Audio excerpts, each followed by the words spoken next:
ఇంత ఘన విజయం ప్రజల నిర్మాణానికి లేదంటే వారికి అభివృద్ధికి వారి అభ్యున్నతికి తప్ప ఇది ఒక వెండెట్ట గేయం కానీ లేదంటే పగా ప్రతీకారాలు తీర్చుకోవడానికి గతంలో ఇలా చేశారు కదా మనం ఇలా చేయాలి అలాంటి ఆలోచన ధోరణిని దయచేసి మనందరం దాన్ని ఎంకరేజ్ చేయకండి దయచేసి దాన్ని.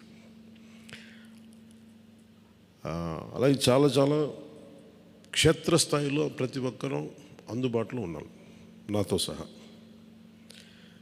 ఈరోజున జాతీయ స్థాయిలో మరి మనం సాధించిన మనం సాధించిన విజయాలు కూడా చెప్పుకోవాలి. చాలామంది పొలిటికల్ పార్టీ ప్రారంభించారు, మూసేశారు భారతదేశం మొత్తం మీద.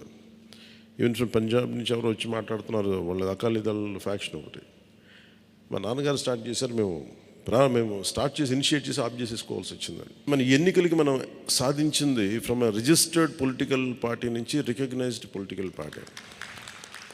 అండ్ రెండు, నెవర్ బిఫోర్ ఇన్ భారత్ పోటీ చేసిన అన్ని స్థానాల్లో భారీ మెజారిటీతోటి గెలుపొందటం 100% స్ట్రైకింగ్ రేట్, 100%. అంటే మన మీద ఎంత విశ్వసనీయత ఉంది, అంటే ఎంత విశ్వాసం ఉంది ప్రజలకి, ఎంత నమ్మారు,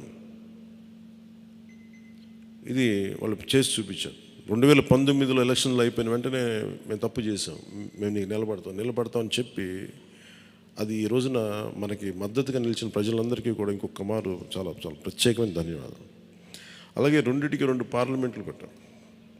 అంటే దాదాపు మీరు చూస్తే 2 పార్లమెంట్లు మనం ఇవి తీసుకుని దాదాపు ఒక 45 స్థానాల్లో మనం ప్రభావితం ఉన్నట్టు మనం ఖచ్చితంగా డైరెక్ట్గా. అలాగే మన టీడీపీ, మన ఎన్డీఏ కూటమిలో మిగతా పార్టీల విజయానికి కూడా మేము ఎంత బలంగా నిలబడ్డామో మీ అందరికీ తెలుస్తుంది. ఓట్ ట్రాన్స్ఫర్ ఎంత బాగా జరిగిందో. ఫస్ట్ టైం చాలా అవేకెండ్ ఓటింగ్ జరిగింది, చాలా రెస్పాన్సిబుల్ ఓటింగ్ జరిగింది.